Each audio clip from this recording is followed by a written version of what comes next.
Hi guys, welcome back sa ating project vlog.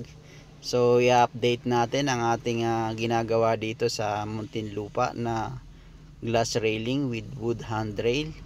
So ito na nga, nalagyan na ng ating bata ng second coating na varnish ang ating hawakan na kahoy. So ngayon finishing na rin sila ng step. So by tomorrow ay magbabarnish na rin sila.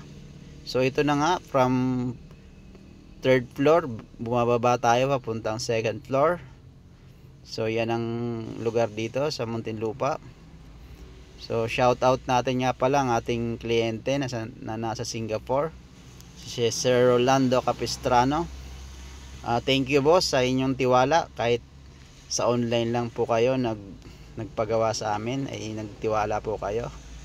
So ito na po yung ating nagawa na hawakan. So final touch na lang po kami boss, is tapos na kami dito. So yan po ang ating update sa aming ginagawa dito sa Muntinlupa. So thank you very much po sa mga nanonood at sumusuporta sa ating project vlog ng J Solis. Invite ko rin po kayo na i-like at panoorin ang aming video sa YouTube.